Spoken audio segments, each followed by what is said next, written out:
Mbote, Banakin, Mbote, Batali, à rendez-vous des Kinois.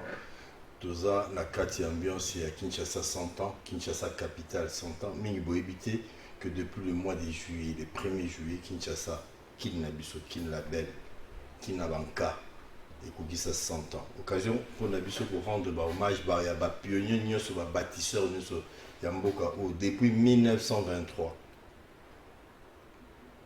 Kinshasa comme ville, mais Kinshasa comme capitale. Tant que vous avez Vivi et Yé, capitale du Pombo Kawanka, il y a des tambours, ça s'est propagé, Kabina, Titi, le Tokumati n'a pas matadi bala, Tokumati, et n'a pas mitendi, Tokumati n'a pas nini. Bamaluku, capitale. Donc, Tobo Sanango, toi, dans la mouvance. Normalement, la 4 francophonie, tout célébrer francophonie, il fallait tout célébrer. Centenaire à Kinshasa. Interpellation du gouvernement provincial. Francophonie au Tikoleka, félicitations. Na bana nyoso ki ngana commissariat à participation. Na ici ka batu ba gato mona bina mutu mombo so à la wana donc ayoko quand même ko sauter te me batu ba betele maboko. Quelle sportivité. Engouement. Quelle ambiance donc Toyambi Ndeko Olivier, Olivier Mbote. Bonsoir Ndeko Serge. Oui, mais quand vous avez résumé mon mouké, il y a francophonie, et puis qu'on peut ça. Maman là, programme moi ça pour la samedi, le Congo et police équipe nini. Les troupes théâtrales il y a Mbalo Sombo, donc ben ko luka. Il y a mon nom entraîné là, Azan Chesa tona. Azaliawa. Azongai. To vandi na biso, ben ko luka problème. Il y a Freddy, oza déjà au problème. Bon, pour nous résumer, j'ai à francophonie et salemaki avant tout cas les récits monene. Bango moko ba organisateur et francophonie babi dans le salemate. Même ba français bango moko et salema na Nice, Angouma batu. Ozomona équipe étrangère, des équipes étrangères bazobeta. Mais ba kinois ba robeta là ba maboko. Grave, donc stade de capacité d'accueil comment qui et l'homme pour moi surtout basket il y a capacité à 3000 batu ba 7000 batu mususu ko bazongi bandako donc nan ba mone loko wana te donc esprit à sportivité pe à fair play nan salemate en tout cas vraiment longonya mingi d'ailleurs que ba organisateur ba est-ce que beaucoup organisation en 2025 te et pour bamoni que non ni ne salema maintenant ne salema bongote alors le bas pour la athlète bon mais côté préparation côté moi ils allaient quand même si population bêta qui ont 40 toko dévoiler n'unité ba stratégie na biso parce que Congo est bien masolo to kena no bati ba Brazzaville to beta na bomangolo masolo loisir Congo beza ba cheno ayambo tokati ça pour qu'on remette à l'étranger donc to vandaki na biso to monika lettreye ba société biso match to beta na troupe théâtrale ya je suis comme une équipe pour le wini bon ndenge za boye so peut-être ba problème OK peut-être 8-0 pour d'abord il moko za wana la pointe yo moko beza la pointe donc donc voilà vraiment le rendez-vous est à Moko dimanche il y a 14h na terrain à Obabengi Mamaema. Merci beaucoup.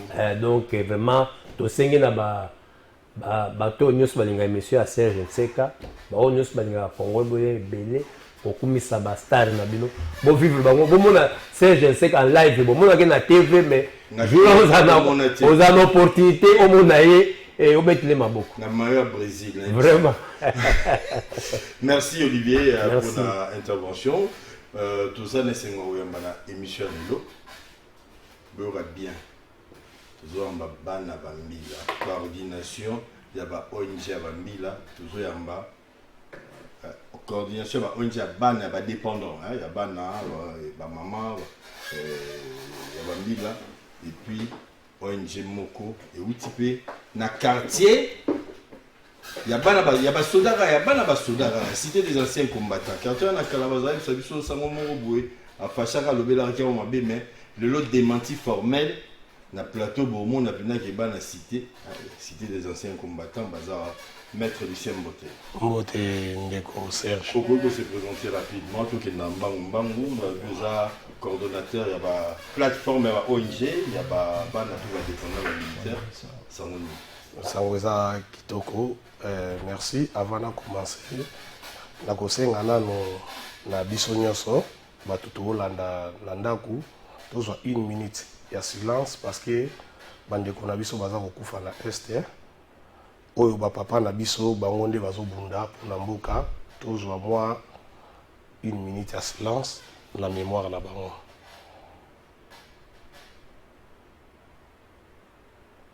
Ok, merci. Oui, il y a première fois dans cette TV, vous avez TV, il y a live tout qui est là, surtout qui est mais quand se présenter au Moko et ce que le monde qui est structure. Merci. Naza lycéen Badikanga Koulesha, coordonnateur, il y a coordination nationale des associations d'enfants militaires et policiers. Coordonnateur, il y a coordination nationale. Qui dit coordination nationale, il y a plateforme où réunir les associations. Il y a Bana Basoda, il y a Bana Policiers. Vous avez combien d'associations à peu près là? Au sein de la plateforme, on est dans le 27. 27 associations, il y a Bana Basoda. National, tout cas, qui ça? Je parle des nationales.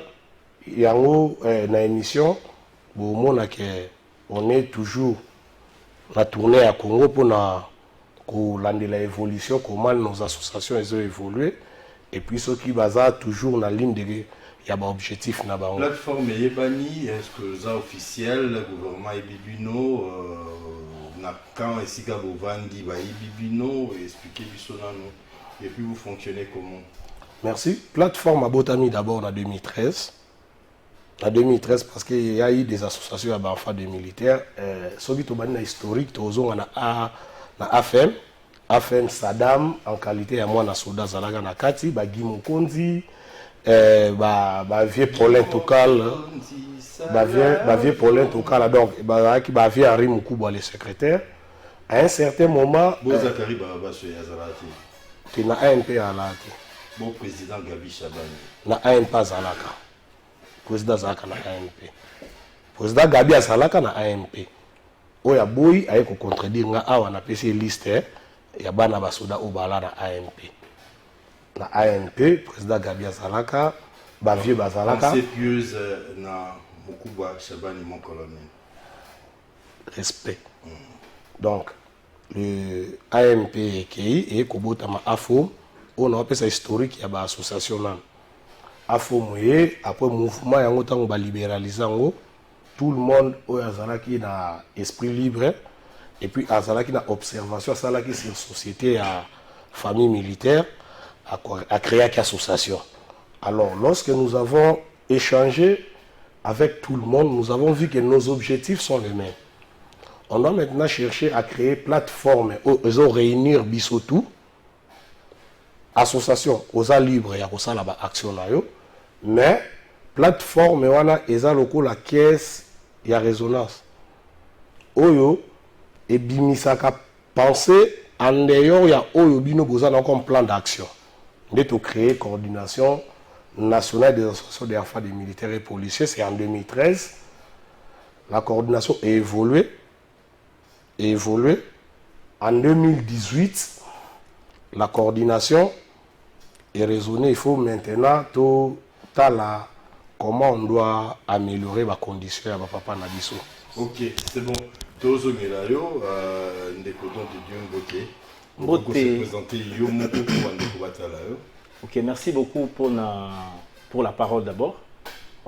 Je réponds au nom de Don de Dieu, on a dit Kondo Angelela. Naza. Merci, je suis très flatté de votre compliment. En fait, Naza, secrétaire général, il y a Fondation Blaise Mawete, et Vandi, na cité des anciens combattants, na commune, il y a Ngalema, Batomingi, je pense, au Bazaka, dans l'environnement, wana, Bazana, Idemingi, pour Ngalema, quand même, ils ont commune, Mokondenge, Torobaka. Il y a William Canon, il y a Thomas Louaka. Justement, on appelle ici Kouloutou Mbote Bissika Bazali. Donc, Naza, aussi secrétaire, il y a AREP, parti AREP, Agissons pour la République. mais justement mais quand il y a honorable Blaise Mawete na kati ya CAC quartier Cuba. Alors tout le rapidement tout planter le décor. OK. ONG Blaise Mawete. Pourquoi? Pour quel objectif? Voilà, merci d'abord pour Mutuna Wana. Je pense que Ezali vraiment très capital pour ko pesa biano oyo. C'est-à-dire pourquoi ONG Blaise Mawete. ONG Blaise Mawete Ezali société oyo structure oyo pardon et bandi leloté. Ezali structure oyo et bandi depuis un bon moment. Bandeko Nakatia ONG Blaise Mawete, Fondation Blaise Mawete. Ouais, justement, Ezali Nakatia Fondation, moi, ma descente et Salemaki récemment. Wana bozomo na ezaba na ba ancien combattant oyo tokitaki na bango na limité pour accompagner autorité na biso Ezali l'honorable Blaise Mawete pour que a adhéré officiellement à un parti politique agissant pour la République. Donc Blaise Mawete, aubergine, à Sangani na Guido Andumboyo. Justement, ils ont cocktail moko oyo bana ya lukunga bazela depuis la nuit de temps. Et les lots, opportunités, ils ont comme rêve et maintenant c'est une réalité. Toujours dans la vision de notre chef de l'État, à l'équivoque de Félix Antoine Tshisekedi. Donc Tozawana na Simaya, honorable Blaise Mawete, na parti politique agissant pour la République, AREP ainsi. Ndeko Dadi Boni. Madame. Je peux se présenter Dadi Nani. Oui, je réponds au nom de Dadi Luanga Tela, toujours membre de la Fondation Blaise Mawete. Totoyeli pour la Fondation. Question est direct. Blaise Mawete, moi na soda, moi na camp, c'était des anciens combattants et tribunaux. C'était des anciens combattants. Selon la mythe, tout le monde a race, Bakingi la race, Moro Boaluga, Bango Banana, Bako Bungate. Non, moi soda, doublé na moi na, il y a cité Baudouin, à Rosa Mambaboé. Tout le monde est venu dans l'organisation, tout le monde peut se dire que Mambazolo Baneza, Mambasolo, tout Mambasolo. Non, non. Naroloba et Zalokuta parce que les images en témoignent. Parce que on peut tout dire, mais les réalités sont autres. Blaise Mawete, c'est quelqu'un, je peux dire, c'est l'homme du social. Vous avez confirmé également à Soda, tout banana les banana. Aza, oui. Blaise Mawete, Aza Mwana ya Soda. Aza Mwana ya Soda. Pe, bakoma pe batu na vie. Baza batu. Bakoma pe batu. Et au contraire, ce sont les miroirs, je peux dire. Bana Basoda, je voudrais demander à la population d'enlever dans leur tête que les enfants des militaires sont des brigands, sont des voyous, sont communément appelés Bakuluna. C'est pas toujours faux, hein, parce que c'est que moment Mousoupé, je crois que étant au maître Zomaloba, à répondre à la question, on a une réputation que Kenamba Moussoumabe. Bon, c'est ça le vrai problème. On ne peut pas... Ça, je peux dire c'est un cas. Ça peut être un cas particulier. Comme dit-on que Mouyakamora finit sa bayaka nyonso. Mais ce n'est pas la réalité. Quand il y a une réalité. Réalité Zanine. Les images en témoignent, nazo répété. De deux, si vous analysez les comportements de la personne dont on parle ce soir, l'honorable Blaise Mawete, vous allez vous rendre parfaitement compte que c'est quelqu'un qui a étudié. C'est quelqu'un pas comme les autres. C'est quelqu'un qui pense pour l'avenir de demain. Et ce qu'on a vous avez un témoignage. On a adhésion. Oui, on a adhésion à REP. Honorable Akendaki qui a adhéré officiellement. Donc moi, Soda a adhéré. Moi, Soda a mis politicien. Voilà, a une politique de développement. C'est ça le grand problème. Oyo et séduire Bissoni, on s'est puis épaté Bana Lukunga Mobimba.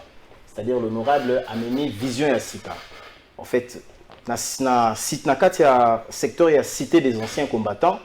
Tozoa Batubaya, c'est vrai. Lukunga eza, comme on dit communément, grand liboulou, hein? Surtout dans la période il y a une élection comme ça. Et tout le monde a un chantage, tapage. Tout bayaka mobiliser moi recette na bango bien avant, et puis juste au moment il y a des élections bayaka wana pour na corrompre moral il y a bana ya cité des anciens combattants. Qui déjà pour ta élection. Donc qui na maloba aux gens de bana basoda siko à travers fondation ana moi na soda Blaise Mawete ani ko apporter nini aza ko apporter. En tout cas, nous avons tant des objectifs na Likambwetali Fondation Blaise Mawete. C'est connu de tous. Blaise Mawete zalaki na initiative wana ko créer Fondation Blaise Mawete FBM en sigle. Et zalaki pambate, c'est juste pour venir en aide aux enfants abandonnés. Okay. Les orphelins, des personnes vivant avec handicap, des ivrés, des mamans veuves, concrètement, à Salanini, à Pessanini, à Lobanini, concrètement. Blaise Mawete, tant que il y a des témoignages. Blaise Mawete a assisté Bandeko Bele. Présentement, il y a un grand projet que Blaise Mawete est en train d'initier en faveur de l'orphelinat Mama Koko, qui est le premier orphelinat plutôt na pays Nabiso Congo, qui a débuté depuis l'époque de Mobutu. Attention, il y a beaucoup d'orphelinats, surtout à l'est. Donc, le Bara mais il y a beaucoup d'orphelinats. Oui. Oui. Par rapport à taille et puis la durée. C'est pour ça. Et quand on a fait le terrain, on a constaté que Rose a la parmi. Et je soutiens que ça soit parmi l'orphelinat et à Liboso Nambo Cannabis. Merci, Maître Lucien. Une question, on a un peu moins d'ambo. L'image, je parle de l'image en général, que nous avons des enfants, des militaires, ils ont peut-être.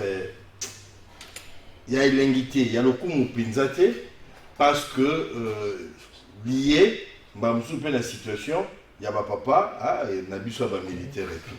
Mais la bonne image, il y a un soldat, parce que le comme le président Gabi Chabani 4 fois PDG, et ça va image autobimi s'arrêter. Qu'est-ce qui peut expliquer cette situation-là? Que côté ma belle bimamakasi, mais côté il y a crème, côté et bimaté. Qu'est-ce qui se passe? Merci d'abord. Question Anna. Eza passe nabiso. Yango moni koluka solution nango pour créer ma structure. Na tout le objectif de la structure union a changer l'image des enfants des militaires. Parce que l'influence de la perception est ça là qui est enfants des militaires à la mal côté. Mais au fond, ce commis c'est l'enfant des militaires n'a partout dans la meilleure. Celui qui va premier à l'Arabiso. Mais vu on nous a imposé une vie et une image où ils ont bisoté et en autoloba qui bon. On doit se créer des structures. Les appels gratuités, imposées, les autres correspondent un peu à la réalité. On nous a imposé une image où ils ont bisoté. La réalité, ils ont dû à des conditions où il y a encore imposé. Je ne vais pas trop développer. C'est-à-dire, l'image qu'on est en train de présenter, ce n'est pas toi. Ce n'est pas nous, mais on t'a imposé des... Il y a une image par condition bachelio. Raison pour laquelle je vais d'abord confirmer à l'opinion que Blaise Mawete a moi Soda. Fondation Mawete est membre de la coordination. Blaise Mawete, c'est un partenaire fiable et à coordination. Ah bon? Oui. À travers la coordination, comment ça la plateforme, comment on l'a dit? Coordination nationale des associations des enfants des militaires et policiers. CENEPM. Ok. Ok. Blaise Mawete est notre membre. Azana kati ya coordination, abandi ba action pour les objectifs de la coordination. Parce que liboko moko, lisapi moko le soukola ke longité, les actions ça là, vous verrez qu'on parle des mamans veuves militaires. Tous aspirants à la maman veuve militaire. Le bien à partenaire concrètement de comment était à ça. Bon, je ne vais pas trop parler de la fondation, je vais parler de M. Blaise Mawete, sa participation au sein de la coordination. Par rapport à la coordination, par rapport à la coordination, la coordination a des projets où la coordination met en place. La mise en pratique, tous la mise en condition, comme Bisoba Basoda, la mise en œuvre. Mise en condition, il y a aujourd'hui avec le camarade Blaise au travail de la loi. La mise en œuvre, la PO Yazanango, a soutenir le veuve. C'est-à-dire, c'est au nom de la coordination. Au nom de la coordination que Blaise Mawete a Salayango. Là, c'est pour la coordination, partie positive à Blaise Mawete. C'est quelqu'un qui est tout le terrain au cas où il y a quelque chose. Ceux qui bolobin à Blaise Mawete, camarades, on a un problème. Voici. Parce qu'on ne peut pas exposer nos problèmes, raison pour laquelle il y a appelé pour Babiso Makolo. Ayaka. Toboy polémique quoi. Ayaka.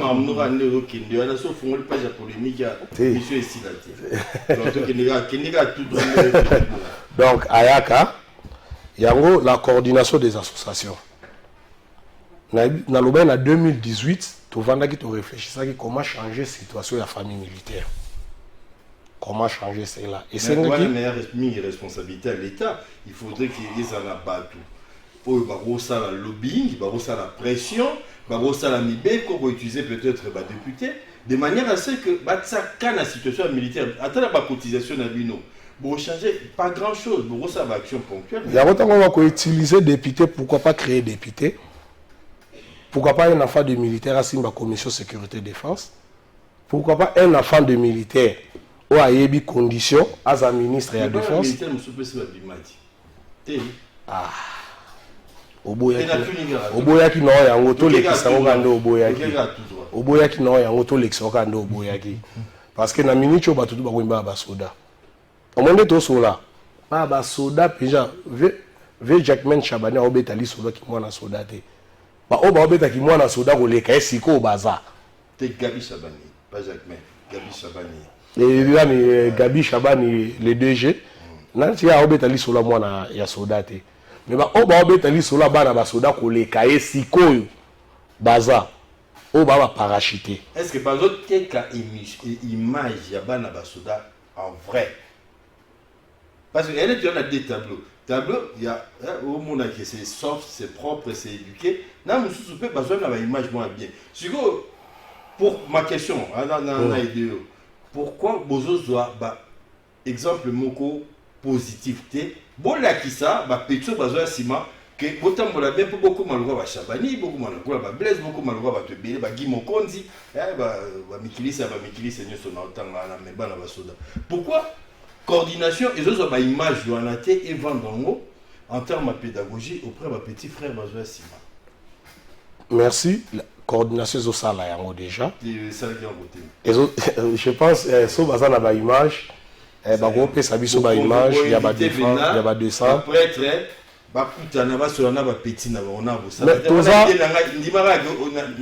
Toza la groupe, il y a des élites, où il y a des prêtres et sur Zotanga. Baza na kati. Tandis qu'on a la troisième génération, deux générations ba na kati. So na bengi sur il y a trois générations, tout ça émission ba na basoda, trois générations de zo baba ya.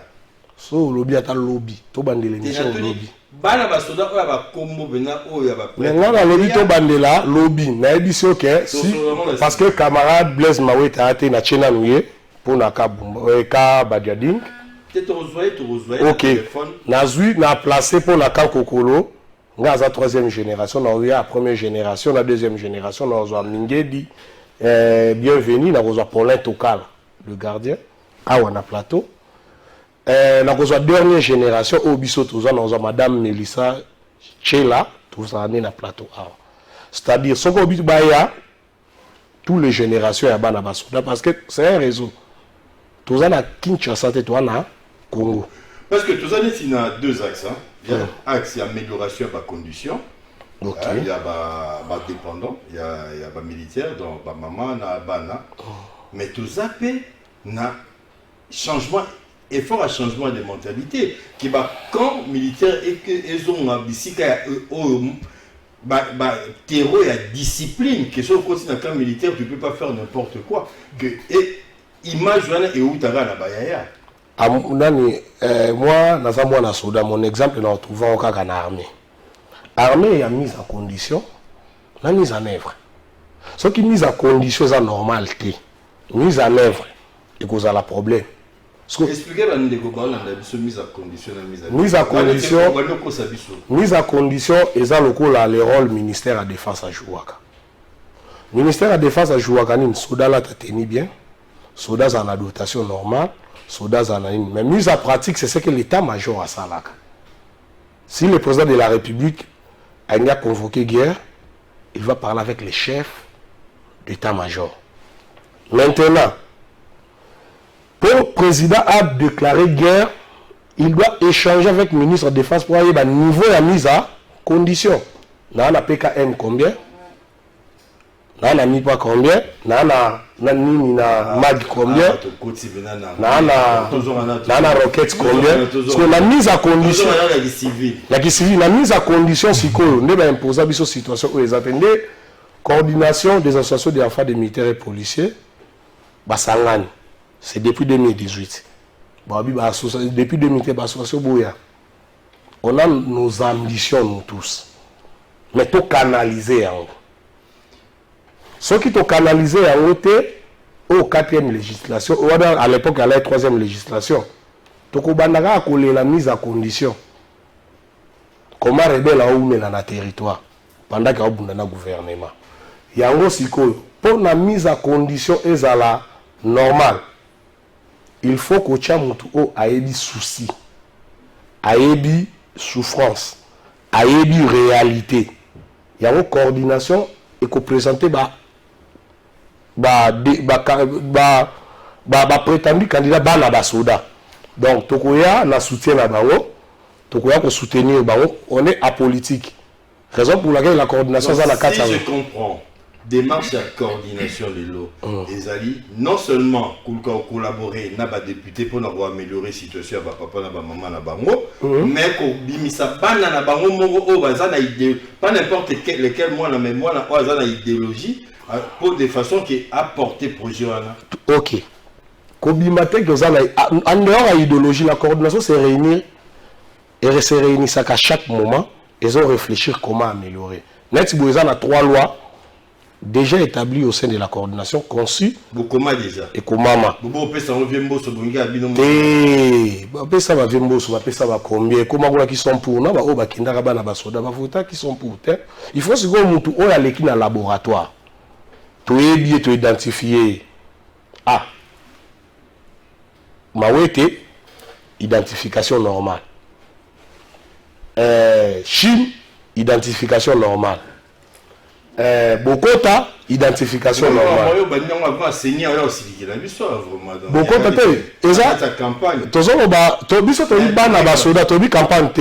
identification normale. To bandina yo. Bana basoda ba bengi yo. Batuni yo, yo nanu andeo obiso to pesa o penseni. Yo olobi yo zalaki na ngona idée. Yango équipe, tu as ça capitaine. Équipe, c'est équipe. Mais, capitaine de bâtiment d'accord sur la narbi. Capitaine de l'Osigo, na obo. Tu es si quoi le capitaine na Blaise Mawete. Voilà, tu peux ça en polémique. Voilà. Alors, le capitaine Blaise Mawete. Ndeko, autour côté Banamapinga, vous sentez que même le langage des arts militaires, alors, par rapport, il y a association, tout le monde Blaise Mawete qui a pris un engagement politique, mais côté Moussou Pe, Aza soutenir, continuer à soutenir œuvre bienfaisance à travers ONG. Le lot, dans le moment où, par rapport à la situation actuelle, au-delà de l'augmenté et qu'il y a des ONG, les autres boulets nini, et ça la nini, na cadre où mais ça Merci beaucoup pour mon tour Ndeko. En fait, excusez-moi pour nous maîtriser bien comboté. Serge Nseka. Ndeko Serge Nseka. Merci beaucoup. Trentaine d'années Merci Ndeko Serge Nseka pour mon tour Malam. Déjà pour nous répondre à la question particularité à Ndeko Nabiso honorable Blaise Mawete, est très clair. C'est-à-dire il est focus dans l'entrepreneuriat de jeunes. C'est-à-dire pour lui, dans sa vision, séduire Bisso. Vision ONG Vision ONG est vaste, est immense. Voilà. Mais déjà c'est parmi les points essentiels et séduire Bisso et mettre Bisso tous d'accord pour nous s'allier na simana et tokende na sens wana. D'abord c'est l'entrepreneuriat de jeunes. Ndeko Blaise Mawete azako ko accompagner bana ya Lukunga dans le secteur Nabiso, pour ne pas parler à l'étendue à République démocratique du Congo Mobimba, déjà dans le secteur Nabiso où il a pu marquer sa présence dans l'action naïe. C'est-à-dire Azo Sunga, veuve, femme veuve, fille mère, enfant de la rue et jeune ou bazoko évoluer dans le secteur ya sport, azako encadré bango très bien dans les bonnes conditions. En fait, tout le monde a volonté à Moutou, tout le monde a détermination qu'il a en lui. C'est ce qui nous met tous d'accord en fait. Maître Alobi, le mot que il y a ma génération, moi solidarité, moi entre nous, vraiment Blaise, Blaise lui, il a passé une beauté Blaise, moi été au Azali, mon cité des anciens combattants, pour n'a pas été ma génération, on attend que bien sûr le roi William Canon, on attend le roi Thomas Louaka, on a belé bazana. Relation ni Azana ngo lelo, n'a pas de comme sous baya, peu balé qui a cité parce que le roi n'a pas à rokende bon yé mon côté. Azara na muto bateau, toi ra muto ba prêtre là peu kofi. Ayemba ya ba aubergine to lo baso. Téléspectateurs on a biso balim Sara parce que na sali moi sourire à moquer pour répondre encore à cette question. Déjà le camarade Blaise Mawete azamutu moko azala très social au départ. Naturellement azala très social. Des rapports naba. Le rapport avec Kulutu, Leki, Ndeko naye, Petit naye, biso eza des très bonnes relations au baza pour entretenir et souvent ceux qui azana biso na mabele à Congo azanga raté par consulter bango bamona naka déjà bakutanaka bazalaka ensemble disons et ngana mona qui récemment azalaki en contact avec Kulutu na quoi ou jeté les noms azapeka vieux na biso ya cité des anciens combattants. Donc, honorable. Non, et ça, publicité, hein. Voilà, je préfère faire le nom. Donc, Azala des très bonnes relations pour entretenir avec notre cher honorable, le camarade Blaise Mawete de la Lukunga. Voilà. Voilà, alors, Chico, ONG, et c'est un moyen. ONG, et c'est un bongo. Parce que c'est ça œuvre bienfaisance au sommet. Alors, laisse-moi voir ça là, il y a un bon. Oui. À frapper, à kaba, même pas. Expliquez-moi ça. Pour nous, sur la paix, ils ont parlé de critères. Oui, ça va que ONG et vivra là-bas, donation, cotisation, mais il y a une source dans l'eau. Ok, merci beaucoup pour la question, Papa Nseka. C'est une question pertinente. Pour répondre à la question, Blaise Mawete, d'abord, c'est un manager. C'est un manager. Ce qu'on a dit à niveau, tout à l'heure là, où tu as soulevé pour moi que Kofi a tout comme ça, c'est non pour enlever parce que c'est quelqu'un qui sait chercher de l'argent. Azana Moussala. Oui, il en trouve parce que bah action où ils ont posé assistance sociale, bah biloko ebele. Bah bien ça chef d'entreprise dans Poto, est-ce que ça solo? Justement. Oui, c'est un manager, un entrepreneur. En fait, Blaise Mawete, en tout cas, la point on a souci exact. Alors, tu as mis maman qui t'a regardé, ça dit en maison il y a guerre, bah na basoda les tu vas canailler biso, bah il va l'accepter na maïli, na kitoko. Contrairement à la idée où tu as nango sur les gars, kutaka kokolo kangasaki nao otikala na mais maman Mélissa Bebe. Bien, Serge Tika. Où se présenter dans nous Mélissa Nani? Mélissa qui est la chime, journaliste. En plus. Oui, en plus. Et puis coordonnatrice de l'association enfants des policiers militaires. Moi, on a policier bien sûr. Voilà. Donc c'est un peu ça. Alors Lelo, Hollandi, moi ma selon de Tobeti, cher consoeur, par rapport à l'image négative et pour la mini balabasula, on a 4 plateformes. Et fort il faut ça là pour nous redorer. Même question dans le maître Lucien. Oui, merci beaucoup pour la question.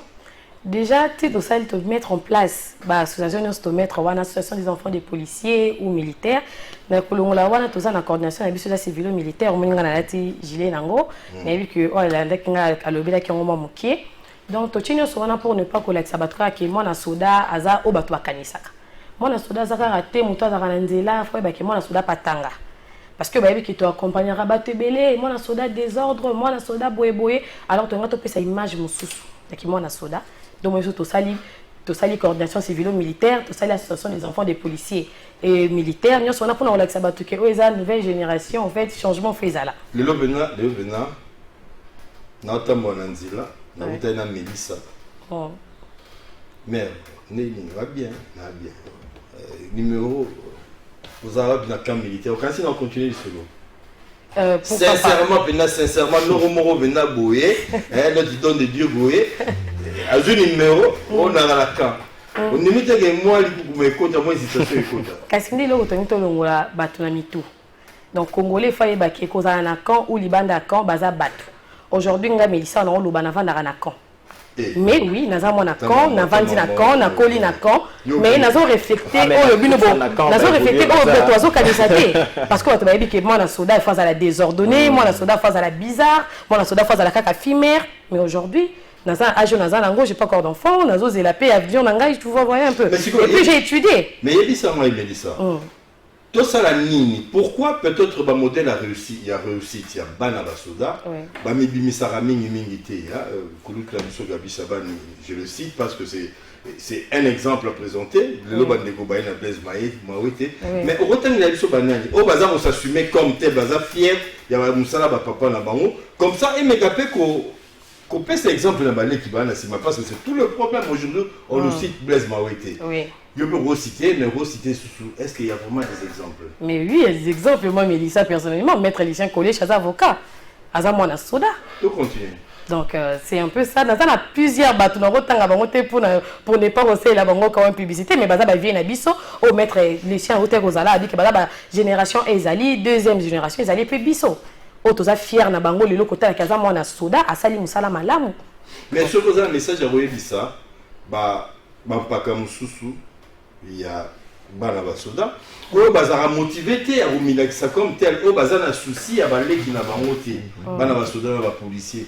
Au message de vos années, Lilo. Message exact que ban exemple. Nga Mélissa Lilo, na tangi classe, dans un soda et puis je suis fière de ça. Que dans un mona soda, na bundela, ou ça dans un molobeli ya ban soda aujourd'hui, puisque na moni mona soda na mabe mon côté. Moi, je suis dans mon tangi classe pourquoi qu'il a sonné. Azam mon tout le quoi batunyoso. Alors on peut qui s'abatouana. Mais comment ça? Comme un mariage entre le couple. On peut se le dire. Moi l'ambila. Non, moi l'ambila. Bien sûr, moi l'ambila, mais quand même, tu es pas dans couple, moi tendance à les rater. On assure que Moutouroukou a Blaise Mawete. Ziana, Moutaba milieu. Très relationnel, mais aussi très généreux de Walubi. À Koki pour porter mission en Akoko, pour ça, quelque chose dans le cadre de la coordination, pour ça, pour faire avancer cause, militaire na ba maman na bana na bango. Bien sûr, pas Azo Salango déjà en tant qu'enfant des policiers aussi. Azamona ya soda, Azo Salango déjà, Azo porter ba maman na biso à cœur, Azo pesa bango ba don, Azo linga bana ba qui des classes, des awa tozana ba action belé to sala d'ici rentrée scolaire pour na bana ba militaire. Vous voyez un peu. Bayoki, Bayebi papa Blaise Aza ya papa ya bana. Bon salati. Alors don de Dieu. Présent. Vous avez donné Mélissa Lanzela. Ouais. Au na camp militaire réactionnant. Bon, en fait, sincèrement, pour le battre pour la TV, le sincèrement, le bon, merci déjà pour ma question. Bon, ça, je suis très fier d'être. Je suis très fier à cause de la ressortissant et à citer des anciens combattants, les quartiers, à anciens militaires, disons. Nakati, il y a camp militaire, à cause de la complexité, il y a comment na Maman Mélissa, tout comme comment na. Déjà, je vous informe que les bateau baliki et l'aime sous-suyo mounier poustouflante, mais je vous rassure que bateau bazal rolaye bazal belé. Non, bazal belé. Donc pour dire que en conclusion, na Katia Camp, il y a des bonnes semences, des bons fruits. Oyo bénéficier na encadrement paye à bien, na parents na bango. Bazupe, instruction, il y a bien. Ce n'est pas que du fait que Moutazo vend dans la carte, il y a camp militaire, ça la moi discrimination pour la rang social. Non, la carte, il y a camp, il y a intelligence incroyable. Alors, si tu as une association, est-ce que l'association est portée charge il y a corridoré d'image?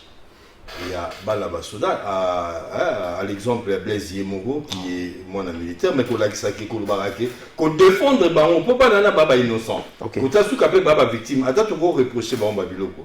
Bana bala toujours civilement irresponsable et puis baza ba innocent. Est-ce que vous avez un aspect interne mobiliser puis bande sous attends en termes de image, va vendre image moko pour na ko la kisa, bana ke tranzila Rolanda pour mamutu. Voilà, pour répondre à votre question, déjà Bisso, Moko Otoza représenté dans le plateau Oyo, Toza, modèle Oyo, ils ont répondre à la question. L'honorable, le camarade Blaise Mawete a inculqué Bisso savoir-faire, savoir-vivre. Oyo, ils ont vendre Bisso Ban et la cité des anciens combattants positivement, sur tous les aspects. C'est-à-dire sur le plan professionnel pratique, sur le plan social, relationnel, et puis que sais-je encore.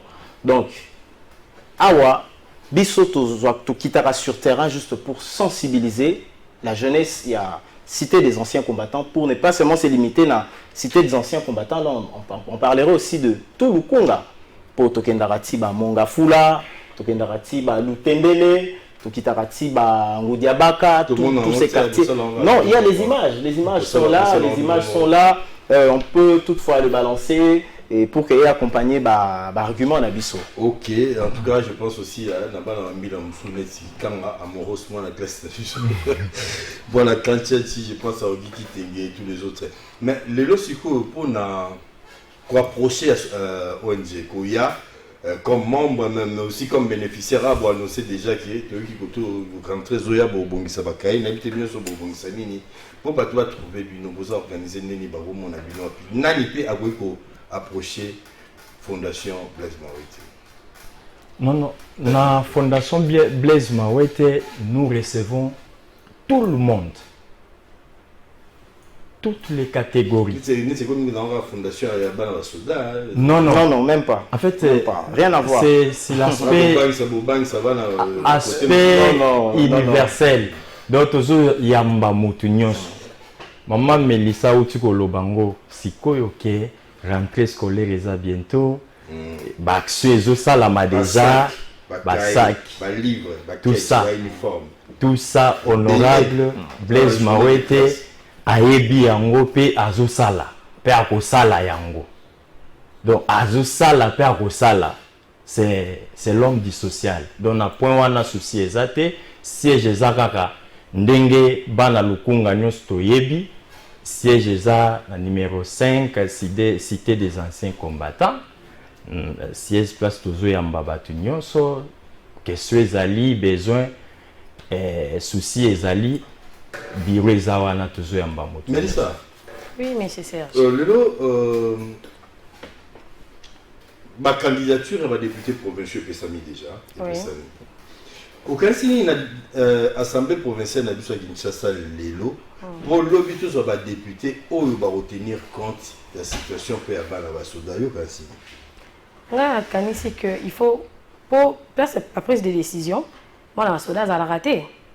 Moi, la Soda, ça l'a raté. À la distraité. Non, à la distraité, pour battre la mitou, la banque, moi, la Soda a désordonné, alors que c'est faux. Aujourd'hui, non, mitou bazali. Et puis tout le monde est là, comme on est quitté.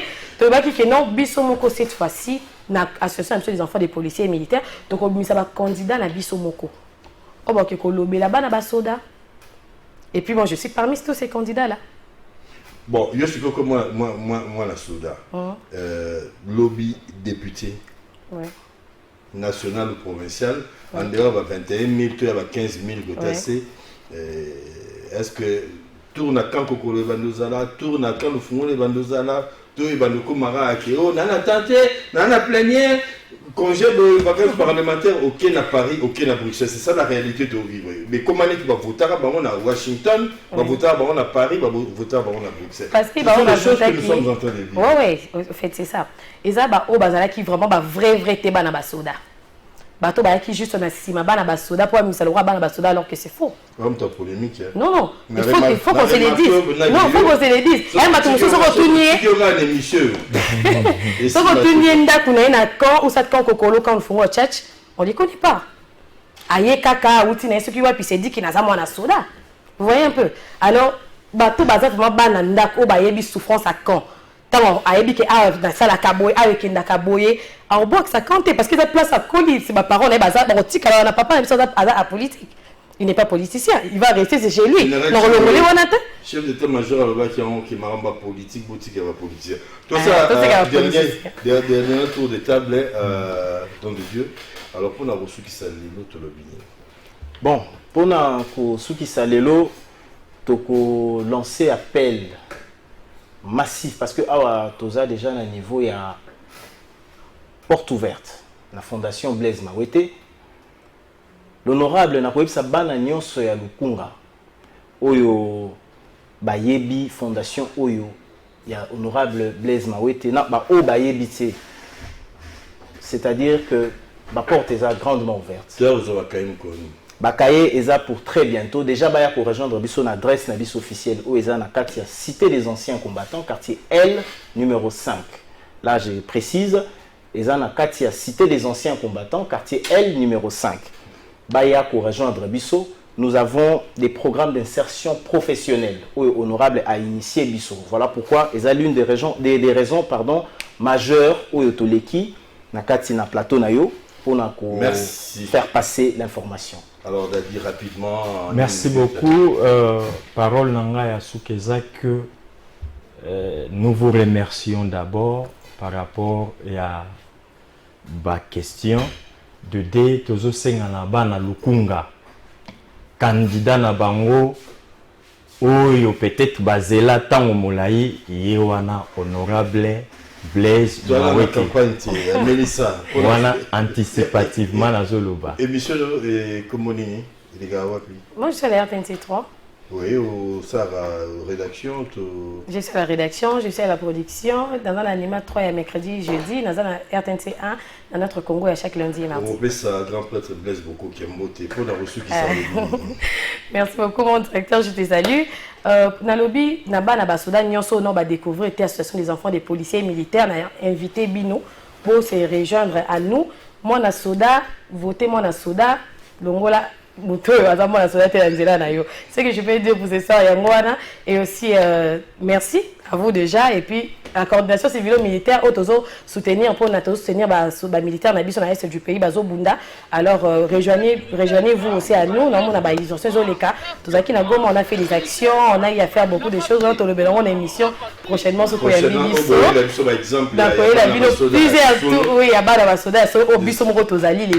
la Alors, besoin de action, ils ont continué. Merci Maître Lucien, merci Don de Dieu, merci David. Je vous remercie. Merci beaucoup. Merci en tout cas et allez, merci Alva, merci la présidente Gabi Chabani. Rendez-vous des Kinois en moto, le Bermasoula Bakinois. Donc, comme il semble tout, au bureau va boiter. Boiter tout le bien. Mon second mot, il y a au contredit, toi au Bakissa. Au bien, il y a un numéro, il y a la TV. Tout ça, ma solo quoi. Bobo Tombo Cabino et Monsieur Si.